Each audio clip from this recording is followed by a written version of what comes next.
Former U.S. President Donald Trump is expected to surrender next week after being indicted by a Manhattan grand jury in connection to hush money payments made during the 2016 presidential campaign. Stormy Daniels' attorney, Clark Brewster, is joining us live now with his reaction and his client's reaction as well. Clark, thank you so much for taking the time to join us this morning. No problem. Good morning, Tammie. First, I'll start with your reaction. I know that some of us were quite surprised by the indictment happening so soon, considering there were reports that we'd have to wait days, if not weeks, for something to actually develop. Yes, I think it was seemingly inevitable 2 or 3 weeks ago, so we certainly expected it. And my conversations with the prosecution led us to believe that it was going to be pretty prompt. As the last week and the week before poured over. So it wasn't really a surprise to us yesterday. And your reaction, not just yours, but your client's reaction. Have you spoken to Stormy Daniels about how she found out and what she's thinking now that this is officially underway?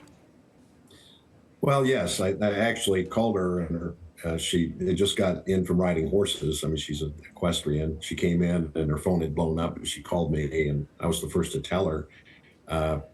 Probably the actual public knew about it 30, 40 minutes before her. But she, we talk pretty much daily. She was, I think, more relieved, or at least feeling like the inevitable had occurred, and now we can deal with that issue rather than in any way euphoric or happy about it. She really has been more tuned in to having the truth be judged by people that are fair and impartial, rather than, the lies that have been spread by the defense in this matter. Right. And in the end, I would think that it may feel like validation in the end, considering some of the stories, the rumors, and the information that has been circulating over the last few years. Well, I think that's correct. I mean, she knows what the truth is, and so does the prosecution and the grand jury at this point with regard to the events and what led to them, primarily centered upon the hush money payments leading into the election in 2016. But, no matter what forum you may have to make those statements, the President of the United States and now the former president has a much bigger platform to reject, repudiate, and deny that. So in that room, presenting to the grand jury is the testimony and evidence, and those grand jurors should be commended for the public service and hard work they put in. Whether they would have returned an indictment or not, they were doing their service and should be commended for that. Now, what role will your client as well as yourself play in this procedure now that the indictment has happened and we expect that Trump will be surrendering to police and to the district attorney's office next week? Well, the role is, to be available to the prosecution to make sure that whatever evidence that she possesses, and in the form of communications by phone or texts and emails and the events that took place that can be documented, she can lay the foundation for that and provide, truthful testimony when and if they call her for that.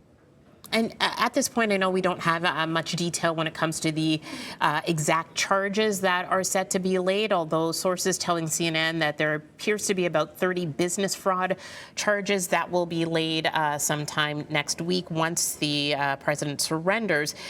Your thoughts on whether or not this is something that will again turn into either a misdemeanor or a felony charge here, because that would make all the difference, of course, when it comes to potential jail time, if indeed there is a conviction. Yeah, it's pretty obvious, I think, that returning the indictment's going to return felony charges. With regard to the specificity, I can't get into that, but I will tell you that the defenses and the diffuse kind of scattering of denials and attempts to disparage witnesses really doesn't work in the courtroom. So the defense will have to come up with a much better approach factually in defending this case in the event it's put before a jury or a judge.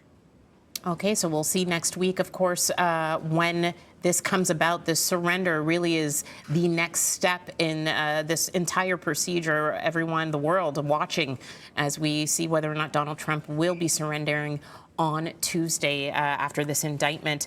Clark Brewster, thank you so much for joining us here this morning. Hopefully we can keep in touch as this procedure continues. Thank you, Tammie. My pleasure. Okay, take care.